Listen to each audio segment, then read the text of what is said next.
We have talked about how to do consolidation in the year of acquisition and subsequent to the date of acquisition. Now let's look at how to do consolidation subsequent to the year of acquisition.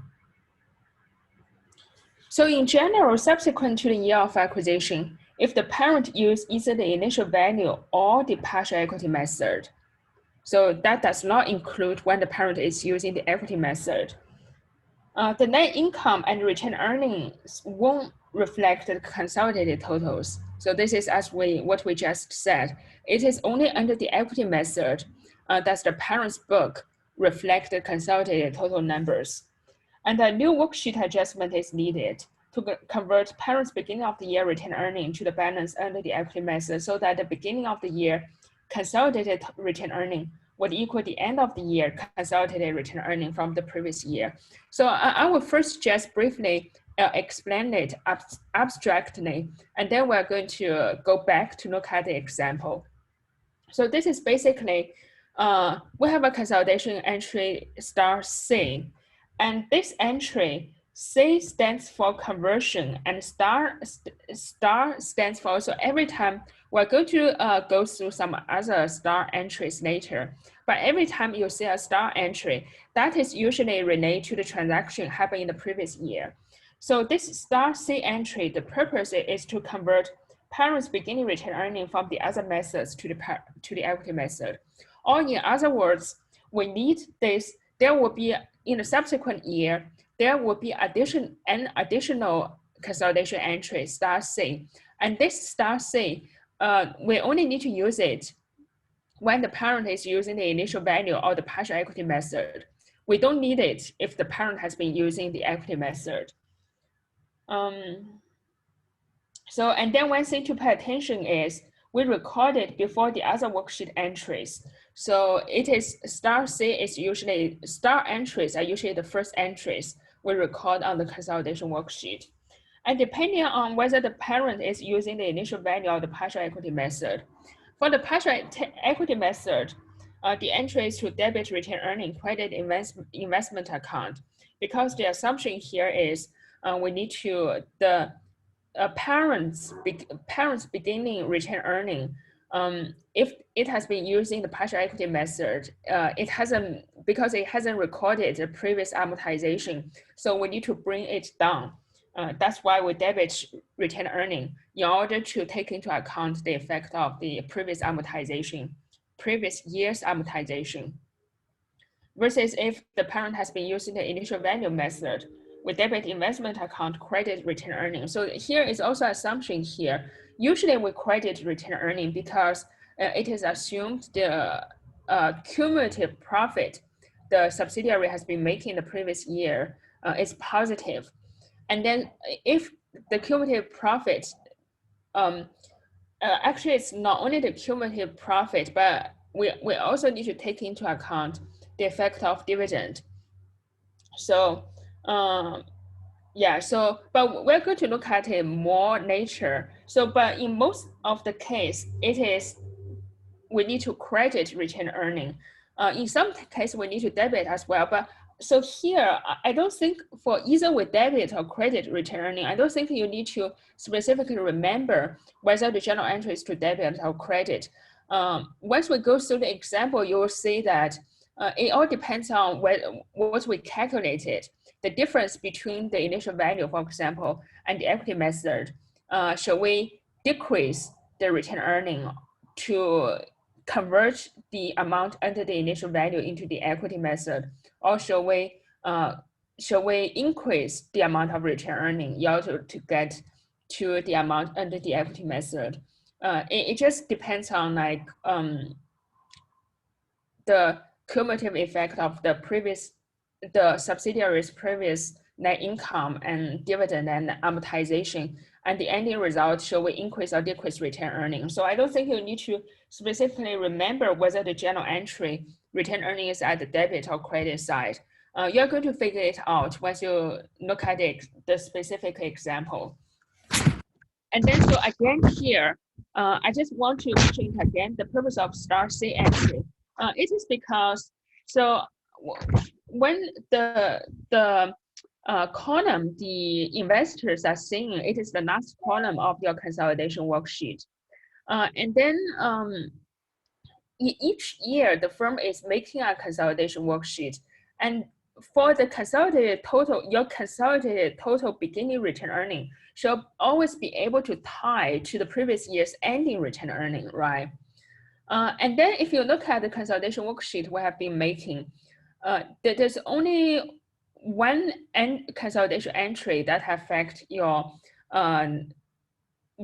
beginning return earning, which is consolidation entry S. The purpose of S is just to eliminate subsidiaries beginning return earning. So there's no entry, and under different method, your the parents ending return earning will be different from if the parent has been using either the initial value or the partial equity method. Its ending return earning or the beginning of return earning for the next year will be different from the consolidated total return earning from the last year, or the beginning return, or what the consolidated total return earning should be from the current year. I don't know whether it is clear enough. So let me explain it again. Your consolidated, so we have the parent here, and we have consolidated here. And consolidation entry S, the purpose is just to eliminate subsidiaries beginning return earnings. So let's just assume the subsidiary isn't there. And then under the three methods, if the parent has been using the equity method, its ending return earning will be the next year's beginning return earning, which will exactly be equal to the consolidated total ending return earning from the previous year, and which this ending return earning is carried over to your beginning return earning for the next year, right? If it is an equity method, nothing. So that's why under the equity method, nothing needs to be done. For example, the ending return earning for the previous year is 100. It is carried over on the parent book to the current year's beginning return earning as 100. And then, so if the ending return earning on the consolidation worksheet is 100, on the consolidation worksheet, your beginning return earning will be 100 as well. But as suppose the parent has been using some other method, either the initial value or the partial equity method, the parent's ending return earning will not be 100. For example, it is 80. So suppose under either of these two methods, we'll just put them together because under either of these two methods, on the parent's book, your ending return earning would not be 100. So let's just suppose it is 80, but your consolidated total return earning is 100. And then this 80 is carried over on the parent book as the beginning return earning for the next year. So on the parent book, your beginning return earning is 80, but on your consolidation worksheet, so what investors are seeing, it should say a beginning return earning of 100. So that's why under these two methods, we need to make another consolidation entry, which is star C, to add back 20, so that the beginning return earning you see on the consolidation worksheet will be 100.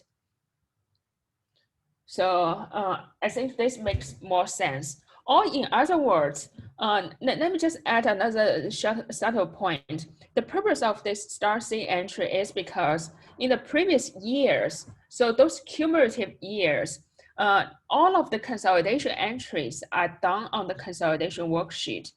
Some of those consolidation entries will have an effect on return earning. But next year, next year, when we are doing a consolidation worksheet again, we only take the parent book and we take the subsidiaries book.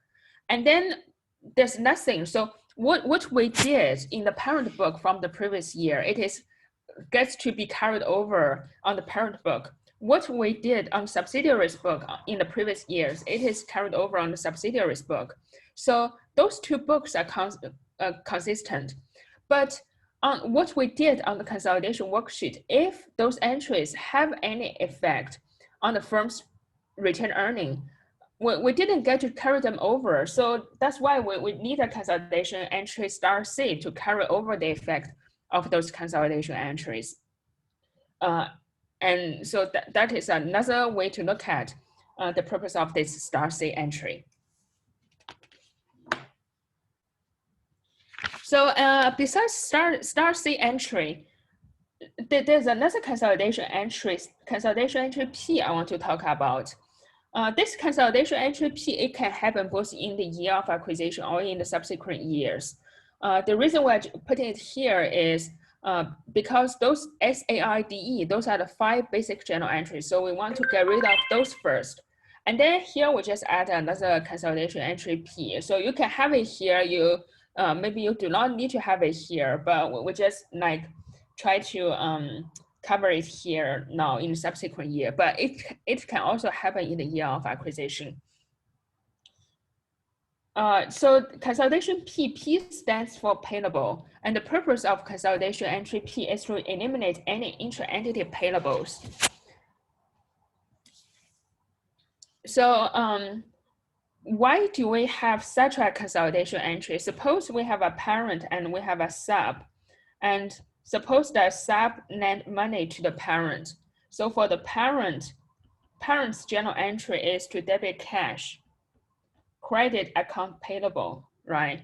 And subsidiary's entry is to debit account receivable, credit cash, right? So cash cancel out. And then, but from an outside perspective, if you look at the parent and subsidiary as one firm, it's just lending money to itself. So from the outside perspective, nothing should happen. There's no journal entry should happen. So we need to reverse this journal entry by debit account payable, credit account receivable. So this is how we get this journal entry. So please just pay attention. No matter it is who lent to whom, your journal entry is always to debit account payable, credit account receivable. So this is consolidation entry P. And then let's go back to continue the previous example. And as I said that we just add another consolidation entry P here because it is like we didn't cover it before in the year of acquisition because it is not as essential as the other 5 consolidation entries. But the reason we're covering it here because we just want to have it covered here. So additionally, in the year 2017, Sun gave 40,000 loan to Parrot. What are the consolidated values to be reported on Parrot's 2017 financial statements? So let's first look at how to figure out our star C entry.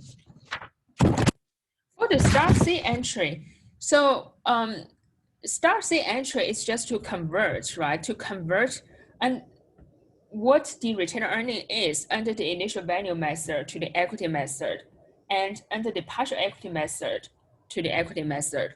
So let's first look at, in order to figure out how to convert, we need to first look at what are the differences among these 3 methods. So the differences are for, first of all, under the equity method, all of subsidiaries' previous income goes into its retained earning. So, which is basically the first year, all previous year's income. This is the year 2017. And we're talking about the beginning retained earning.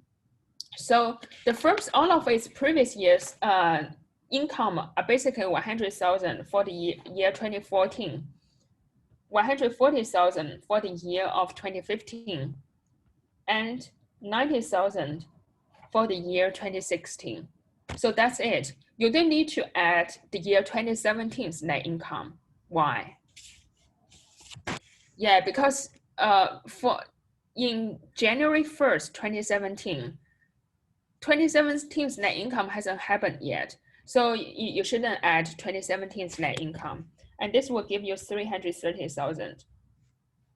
And under the equity method, we need to take out amortization. Basically, each year 7,000 multiplied by 3 years.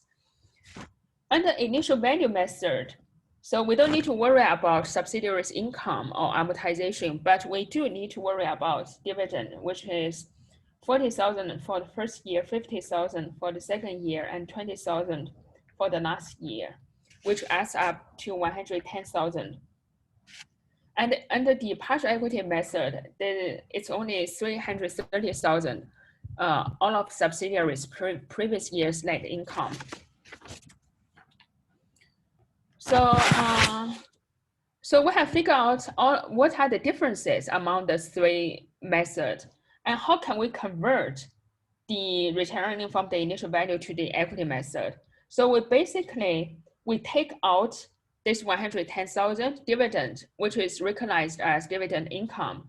And then we need to add back this 330,000 and take out this 21,000. So basically we take out 110 plus 330 minus 21,000. And then it ends up that we need to add back 199,000.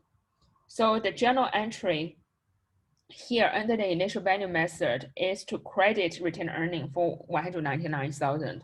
But one thing to notice here is, why do we credit return earning 199,000? As I mentioned maybe 5 minutes ago, it depends on the total of the relationship between your dividend, your net income, and your amortization. So as a result, if you are paying a lot of dividend, for example, if you are paying 400,000 dividend here, this ending amount will be negative, right? So it doesn't really need to always be positive here. It's just we're assuming the firm is earning enough net income to cover your amortization and dividend. But of course, the firm may not. And in that situation, you need to debit retained earning instead. And how can we convert retained earning from partial equity to the equity method? So we need to take out this 21,000, which is the 3 years amortization. And here the partial equity is easier because we need to take out amortization. So which means that you are always decreasing your beginning retained earning. So under the partial equity method, we always debit retained earning. So now let's look at the specific worksheet.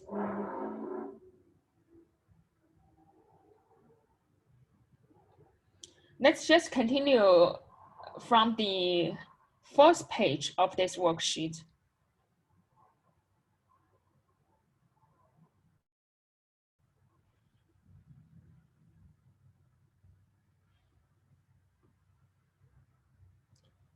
So the first page of the worksheet, this is in the year 2017. And then if the parent is using the equity method. So for here, because the parent is using the equity method, so we don't need star C entry. Star C entry is only for in the subsequent year, subsequent to the year of acquisition, if the parent is using either the initial value or the partial equity method. We don't need it if the parent is using the equity method. So first, let's look at, just as a review from last class, how do we get this 153? This is subsidiaries' current year net income minus amortization. And how do we get this 1,082,000? This is the initial investment plus all of the 4 years subsidiaries' net income minus all of the 4 years subsidiaries' dividend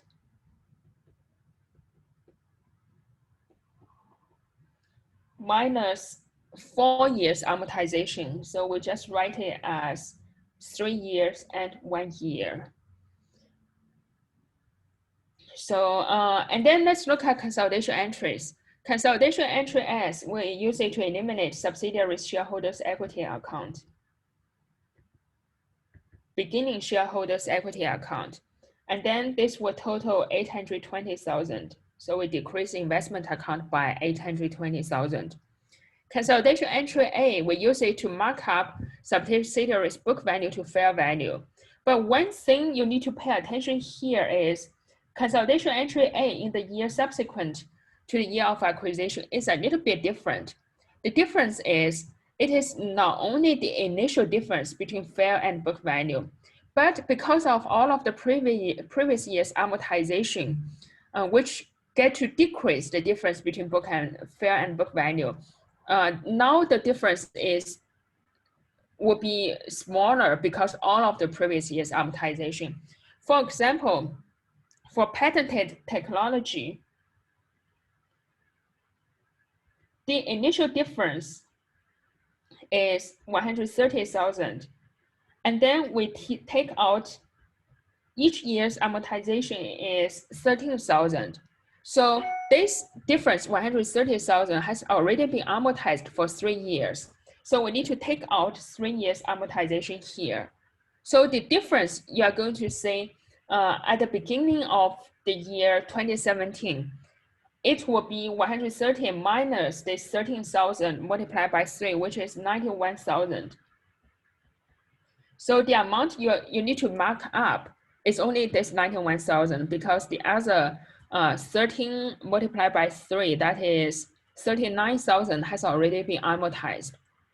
They have already gone into your expense. That is should no longer be on your balance sheet.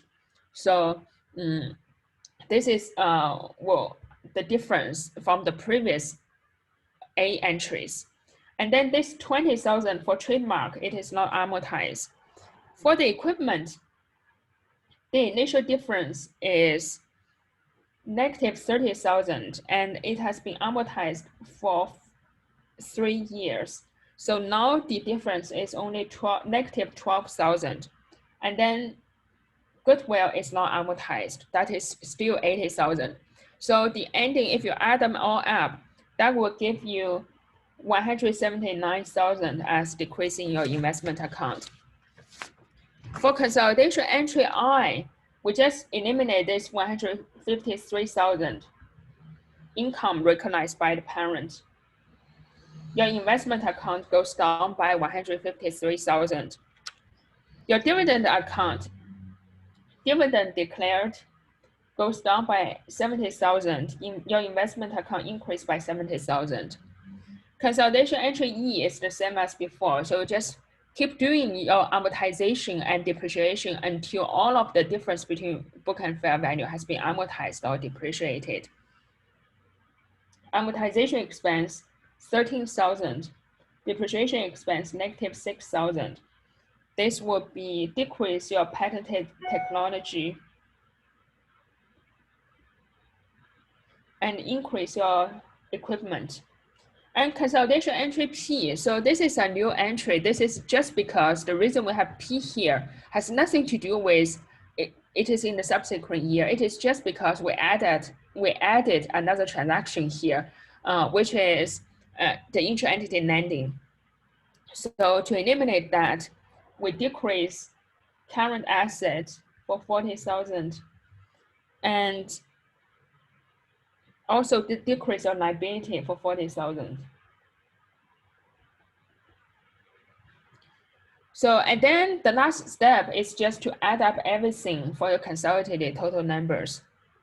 If you add up the revenues, your consolidated total revenue will be 2,700,000. Consolidated cost of goods sold, 1,380,000. Amortization expense, 233,000. Depreciation expense, 134,000. Equity in subsidiary earnings is 0, and your dividend income is 0. So, and then if you add up everything, that would be, your net income would be 900.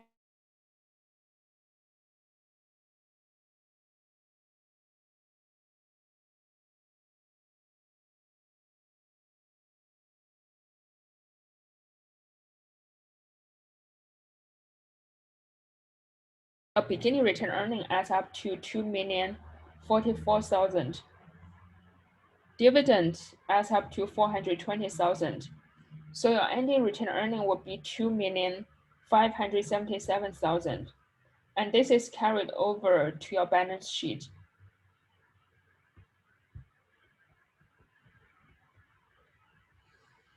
On your balance sheet, your current asset is 2,165,000. investment will go to 0.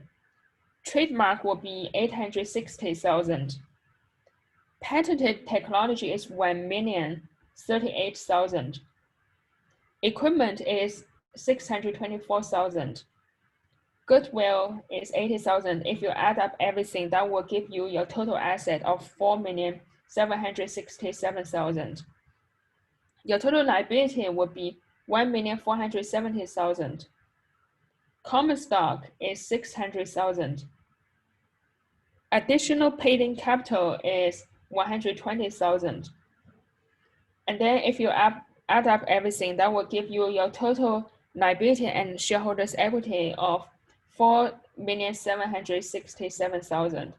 So again, just as before, after you have done your worksheet, there are several places to check. First, your equity in subsidiary earnings should be 0. Second, your investment account should be 0. And third, your total assets should be equal to your total liability and shareholders' equity. And then again, so because the firm has been using the equity method, so the parent's net income should be exactly the same as your consolidated total net income. So, but one thing to pay attention here is, even though the parent net income is the same as consolidated total net income, it doesn't mean the parent revenue should be equal to the consolidated total revenue. Those two things can be totally different, because for revenue, we still add the subsidiaries. In the consolidation, the parent's revenue is the parent's revenue, consolidated total revenue, that includes the subsidiaries revenue as well. And also your parents' ending return earnings should be equal to the subsidiary, the consolidated total ending return earning. And one last point I want to mention here is, so why is this equity in subsidiary earnings goes to 0 after consolidation? Because of our consolidation entry I, which eliminates this amount. And why is our investment account goes to 0 in this situation?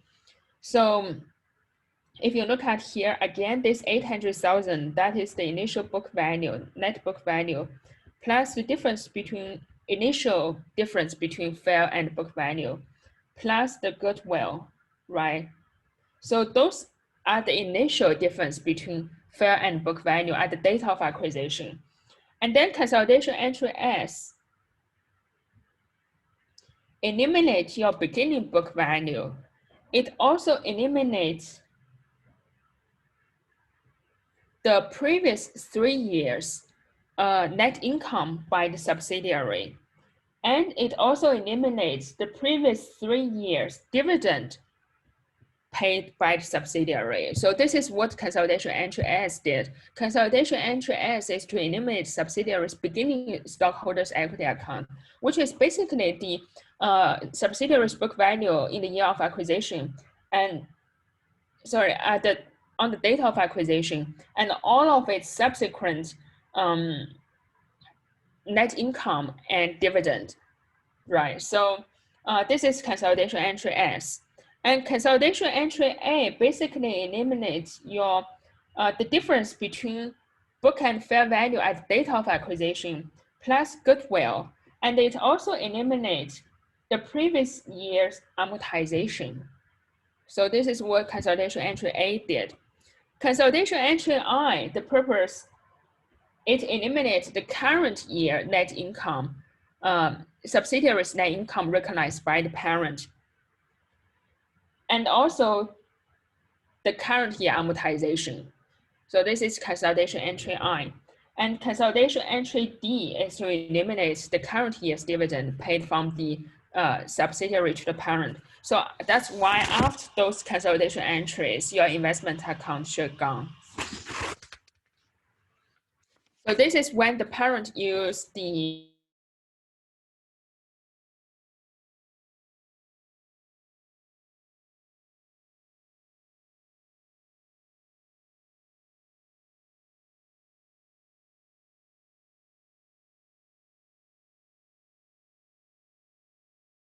different from before. We're now having a new consolidation entry, which is consolidation entry star C.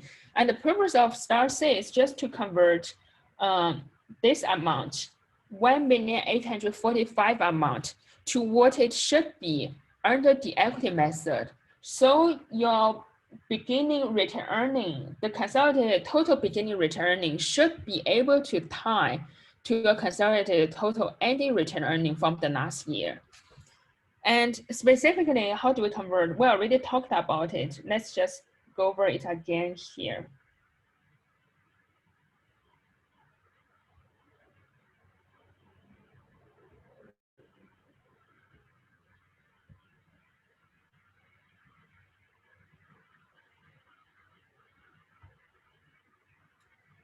So return earning, if the parent has been used the initial value method is 1,845,000.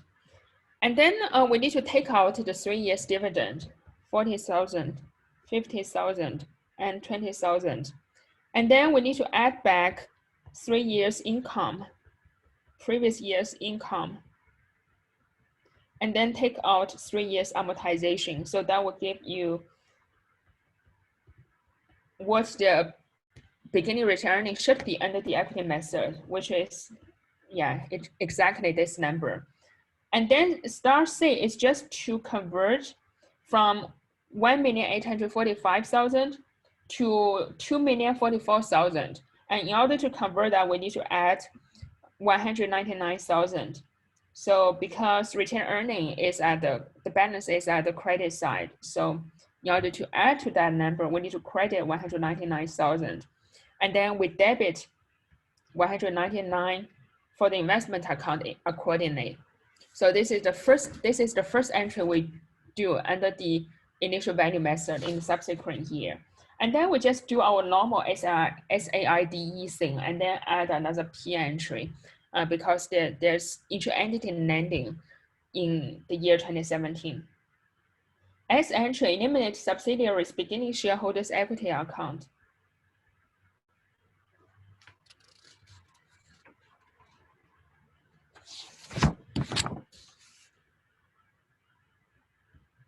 And then decrease your investment account accordingly. A entry, we already talked about it. It's exactly the same as what we did under the equity method. So mark up the difference between book and fair value, and then we also need to take out the previous year's amortization and depreciation.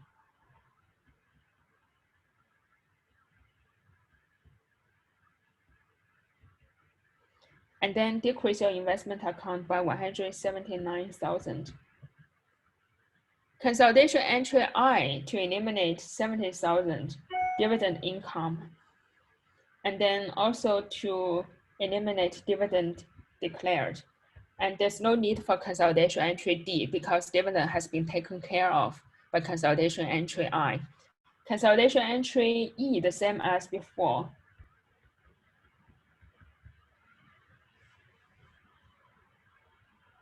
And then patented technology. The last entry is for intra-entity lending.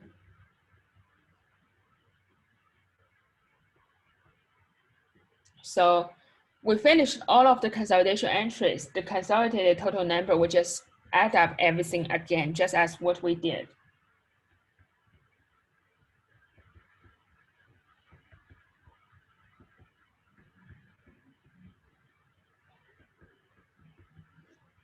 There should not be equity in subsidiary earnings or dividend income.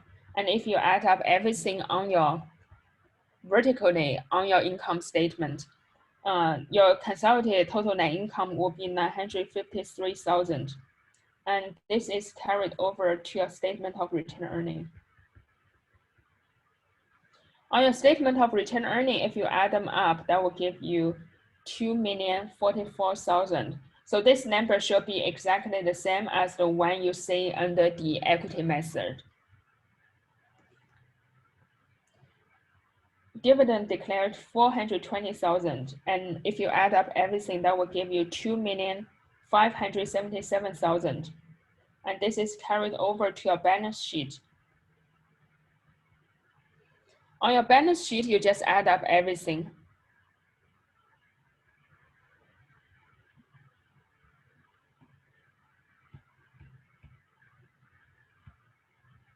Sorry, the 9 is a little bit.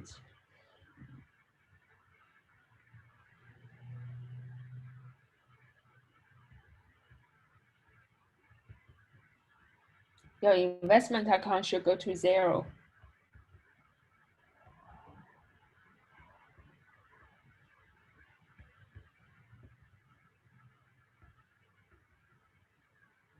So if you add up all of your assets, that will give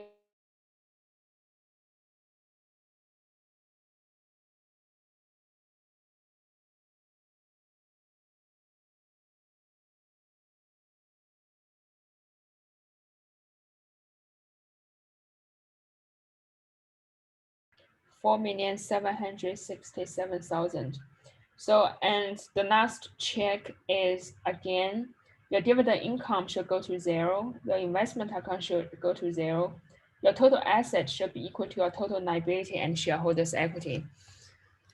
So this is for if the firm is using the initial value method. And then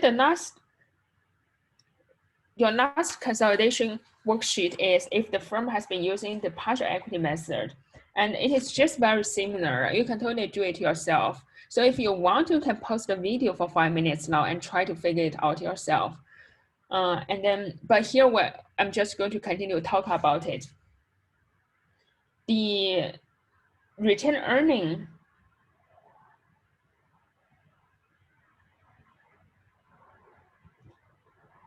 the parent's beginning retained earning, if it has been using the partial equity method, is $2,065,000.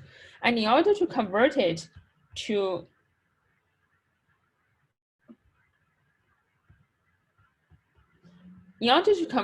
what it should be under the equity method, we just need to take out 3 years amortization. So that will give you $2,044,000, which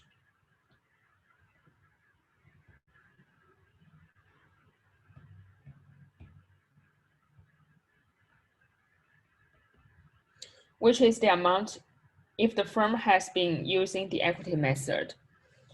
And the difference of this is negative 21,000. So we need to decrease your retained earning by 21,000. And because retained earning, the balance is at the credit side, to decrease it, we need to debit 21,000 for retained earning and decrease the investment account by 21 as well. And consolidation entry SA E, it's just basically the same as before. So S, we use it to eliminate subsidiaries shareholders equity account and decrease the parent's investment account. A is to mark up the difference between fair and book value and to take into account the previous year's amortizations.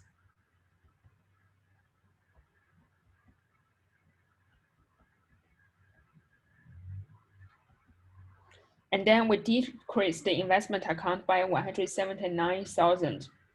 Entry I to eliminate this 160,000 and decrease the investment account. Entry D to eliminate this 70,000 and increase the investment account. Entry E to recognize the current year amortization. So we have amortization expense 13,000 and depreciation expense of negative 6,000.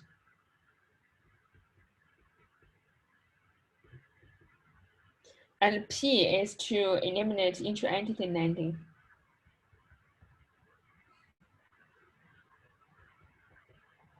The last column, we just add up everything.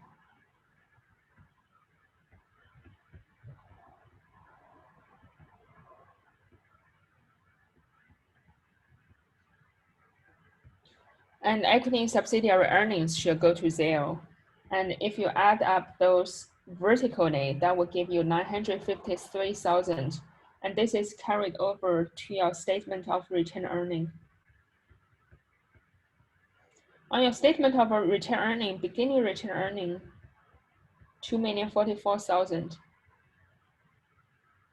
Dividend, 420,000. And then your total will be 2,577,000. This is carried over to your balance sheet. On your balance sheet, you just add up everything, almost everything vertically, and then except for total asset, total liability, and shareholders' equity. Your investment account should go to 0.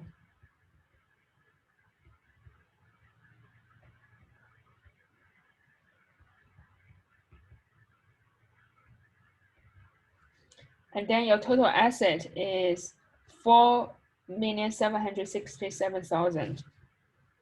Liabilities is 1,470,000.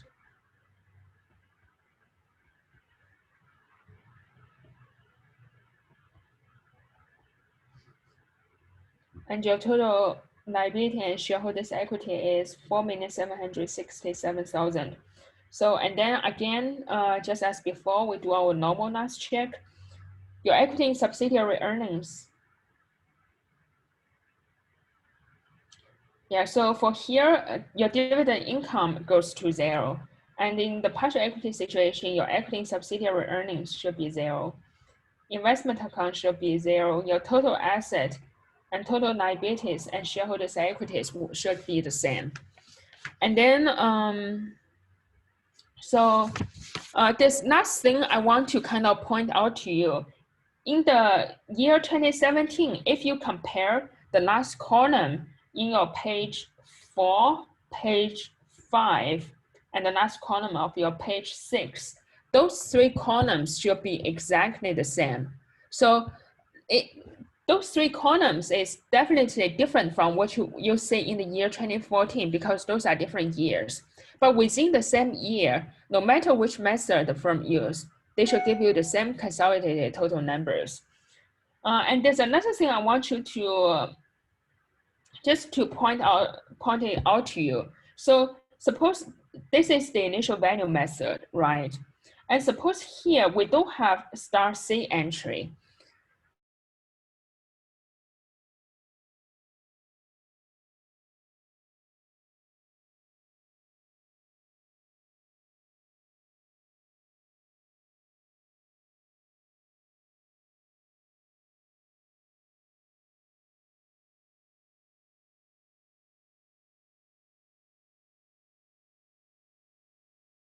This star C entry here for the partial equity method, your consolidated total retained earning number won't be the same as what you are going to see under the equity method. That's why we need this star C entry.